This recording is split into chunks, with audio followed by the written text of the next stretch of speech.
ನಮಸ್ಕಾರ ನನ್ನ ಪ್ರೀತಿಯ ಸ್ನೇಹಿತರೆ, ನಾನು ನಿಮ್ಮ ಪ್ರೀತಿ ಚಂದನ್. ಓಕೆ, ಸ್ಟಾರ್ಟ್ ಮಾಡೋಣ. ಇವತ್ತಿನ ಕತೆ ಏನಂದು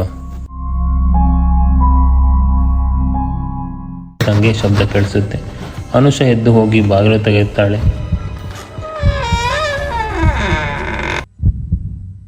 ಆಮೇಲೆ ಕೆಳಗೆ ಮೇಲೆ ಎಲ್ಲ ನೋಡ್ತಾಳೆ. ಆದರೆ ಕೆಳಗೆ ನೆಲದ ಮೇಲೆ ಒಬ್ಬರ ಹೆಜ್ಜೆಗಳ ಗುರುತಿರುತ್ತೆ. ಕಥೆಯು ಒಂದು ಲೇಖಕಿಯ ಕತೆ. ಓಕೆ, ನೋಡೋಣ ಬನ್ನಿ ಏನಿದೆ ಕಥೆಯಲ್ಲಿ ಅಂತ. ಉಷಾ ಎಂಬ ಯುವ ಲೇಖಕಿ ಬೆಂಗಳೂರಿನ ಜೀವನವು ಬೇಸತ್ತು ಒಂದು ಕಾಲದಲ್ಲಿ ತನ್ನ ಅಜ್ಜಿಗೆ ಸೇರಿದ ಹಳೆಯ ಮನೆಯನ್ನು ನೋಡಲು ಬರುತ್ತಾಳೆ. ಆ ಮನೆಯು ಸುಮಾರು 70 ವರ್ಷ ಹಳೆಯದು. ಅದನ್ನು ಊರಿನ ಜನರು ದೆವ್ವದ ಮನೆ ಎಂದು ಕರೆತಿದ್ರು. ಯಾರೂ ಆ ಮನೆಯಲ್ಲಿ ಇರುವುದಿಲ್ಲ. ಆದರೆ ಅನುಷಾ ಬರವಣಿಗೆಗಾಗಿ ಆ ಮನೆಯನ್ನು ಕೆಲವು ವಾರಗಳ ಕಾಲ ಇರಲು ನಿರ್ಧಾರ ಮಾಡುತ್ತಾಳೆ. ಓಕೆ, ಊರಿಗೆ ಬಂದು ಆ ಮನೆ ಹತ್ರ ಹೋಗಿ ನೋಡೋಕ್ಕಾಗ್ತಿರಲಿಲ್ಲ. ಮನೆ ಒಳಗೆಲ್ಲ ಹೋಗಿ ಫುಲ್ಲು ಧೂಳು ಏನೇನೈತೆಲ್ಲ ಕ್ಲೀನ್ ಮಾಡಿಕೊಂಡು ಓಕೆ ನಾನು ಇಲ್ಲಿರ್ಬೋದು ಅಂತೇಳಿ ಸ್ಟೇ ಆಗ್ತಾಳೆ. ಅಲ್ಲಿ ಬಂದು ಅನುಷಾ ಮೊದಲನೇ ರಾತ್ರಿ ಆ ಮನೆಯಲ್ಲಿ ಮಲಗುತ್ತಾಳೆ ಒಬ್ಬಳೆ. ಮನೆಯೊಳಗೆ ಎಲ್ಲವೂ ನಿಶ್ಶಬ್ದವಾಗಿರುತ್ತೆ. ಸರಿ ಸುಮಾರು ರಾತ್ರಿ 2 ಗಂಟೆ ಆಗಿರುತ್ತೆ. ಯಾರೋ ಬಂದು ಬಾಗಿಲು ತಟ್ಟಂಗೆ ಶಬ್ದ ಕೇಳಿಸುತ್ತೆ. ಅನುಷಾ ಎದ್ದು ಹೋಗಿ ಬಾಗಿಲು ತೆಗೆಯುತ್ತಾಳೆ. ಯಾರೂ ಇರಲ್ಲ. ಆಮೇಲೆ ಕೆಳಗೆ ಮೇಲೆ ಎಲ್ಲ ನೋಡ್ತಾಳೆ. ಆದರೆ ಕೆಳಗೆ ನೆಲದ ಮೇಲೆ ಒಬ್ಬರ ಹೆಜ್ಜೆಗಳ ಗುರುತಿರುತ್ತೆ. ಯಾರದು ಬಂದಿರೋದು? ಬನ್ನಿ, ನನ್ನ ಮುಂದೆ ಬನ್ನಿ. ಯಾಕೆ ಇಷ್ಟೊಂದಲ್ಲಿ ಬಂದಿದ್ದೀರಾ? ಬನ್ನಿ ಇಲ್ಲಿ ಹಾಗಂತೆಲ್ಲ ಕೇಳಿದ್ರೂ ಯಾರೂ ಬರಲ್ಲ. ನೋಡೋದಕ್ಕ ನೋಡಿ ಬಾಗ್ಲಾಕೊಂಡು ಹೋಗಿ ಸರಿನಪ್ಪ ಯಾರೂ ಇಲ್ಲ ಅಂತೇಳಿ ಒಳಗೆ ಹೋಗ್ತಾ ಇರ್ಬೇಕಾದ್ರೆ ಮನೆಯ ಗೋಡೆಯ ಮೇಲೆ ಹಳೆಯ ಪೇಂಟಿಂಗ್. ಅದರಲ್ಲಿ ಮಹಿಳೆ ಮುಖವು ಇವಳಗಡೆ ತಿರುಗಿರುವಂತೆ ಕಾಣಿಸ್ತಾ ಇರುತ್ತೆ. ರಾತ್ರಿ ಈ ಥರ ಕಾಣಿಸುತ್ತೆ, ಬೆಳಗ್ಗೆಲ್ಲ ಈ ಥರ ಇರಲಿಲ್ಲಲ್ಲ ಅಂತ ನೋಡ್ತಾಳೆ. ಸರಿ ಆಯಿತು, ಹೋಗಿ ಮಲಗ್ತಾಳೆ. ಬೆಳಗಾಗುತ್ತೆ. ಇವಳಿಗೆ ಅವತ್ತು ಫುಲ್ ನೈಟ್ ನಿದ್ದೆ ಬಂದಿರಲ್ಲ. ಸೇಮ್ ಏನಾಗಿತ್ತು, ಯಾರೋ ಕೂಗೋದು, ಯಾರೋ ನಡೆದಾಡೋದು, ಡೋರ್ ತಟ್ಟೋದು, ಅದೇ ಫೀಲಲ್ಲಿ ಇರ್ತಾಳೆ. ಓಕೆ ನಾಳೆ ನೋಡೋಣ ಅಂತೇಳಿ ಸುಮ್ಮನೆ ಮಲಗಿರ್ತಾಳೆ. ದಿನ ಹೋಗ್ತಾ ಆ ಮನೆಯಲ್ಲಿ ತುಂಬ ಬದಲಾವಣೆ ಕಾಣಿಸ್ತಾ ಬರುತ್ತೆ ಅವಳಿಗೆ. ಅನುಷಾ ದಿನೇ ಮನೆ ಒಳಗೆ ಬೆಳಕು ಬದಲಾಗಿರುವಂತೆ ಅನುಭವಿಸ್ತಾ ಇರ್ತಾಳೆ. ಸರಿ ಆಯಿತು, ಬೆಳಗಾಯಿತು. ಸರಿ ಅದೇನು ನೆಲದೊಳಗಿರೋದು ಒಂದು ಕೋಣೆ ಬೇರೆ ಇದೆಯಲ್ಲ, ಅದೇನಂತೂ ನೋಡೋಣ ಅಂತ ಕ್ಯೂರಿಯಾಸಿಟಿಯಿಂದ ಹೋಗಿ ಆ ಕೋಣೆಯನ್ನು ಬಾಗಿಲು ತೆಗಿತಾಳೆ. ಆ ಕೋಣೆ ಒಳಗೆ ಇಳಿಯುತ್ತಾಳೆ.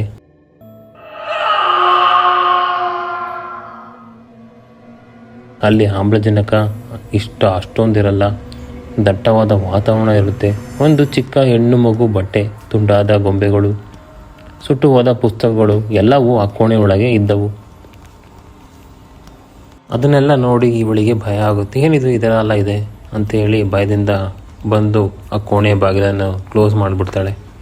ನೋಡಪ್ಪ, ಆ ಡೋರ್ ಓಪನ್ ಮಾಡಿದ್ದು ಅವತ್ತಿಂದ ಅವಳಿಗೆ ಕನಸುಗಳು ಶುರುವಾಗುತ್ತೆ.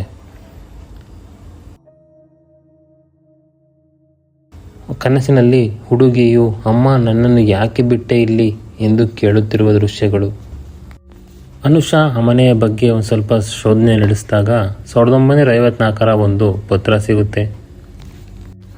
ವೈದೇಹಿ ಎಂಬ ಯುವತಿಯು ಆ ಮನೆಯಲ್ಲಿ ಕೆಲಸಕ್ಕಿದ್ದಳು. ಅವಳನ್ನು ತೀರಾ ಭಯಾನಕವಾಗಿ ಕೊಲೆ ಮಾಡಿರ್ತಾರೆ. ಆದರೆ ವೈದೇಹಿಯ ಆತ್ಮವು ಈಗಲೂ ಕೂಡ ಆ ಮನೆಯಲ್ಲೇ ಉಳಿದಿದೆ. ವೈದೇಹಿಯ ಆತ್ಮವು ಹಗಲಲ್ಲೂ ಅಜ್ಞಾತವಾಗಿ ಮಾತನಾಡುತ್ತಿರುತ್ತಾಳೆ.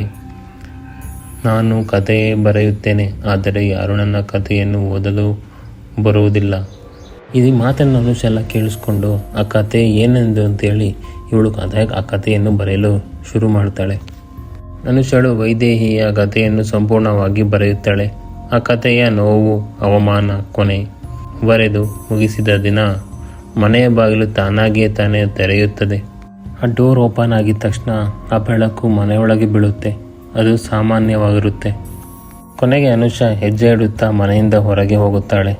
ಅನುಷಾ ವೈದೇಹಿಯ ಕಥೆಯನ್ನು ಫುಲ್ಲು ಕೇಳಿರ್ತಾಳೆ. ಅವಳಿಗೂ ತುಂಬ ಭಯ ಆಗಿರುತ್ತೆ. ಈ ಕಥೆಯನ್ನು ಒಂದು ಪುಸ್ತಕ ಮಾಡ್ಬೋದಲ್ಲ ಅಂತೇಳಿ ಆ ಕಥೆಯನ್ನು ಪ್ರತಿಯೊಂದು ಡೀಟೇಲಾಗಿ ಬರೆದಿರ್ತಾಳೆ. ಆ ಮನೆಯ ಬಗ್ಗೆ ಅದು ಪ್ರತಿಯೊಂದು ಬರೆದ ಒಂದು ಪುಸ್ತಕವನ್ನು ಬಿಡುಗಡೆ ಮಾಡಿರ್ತಾಳೆ.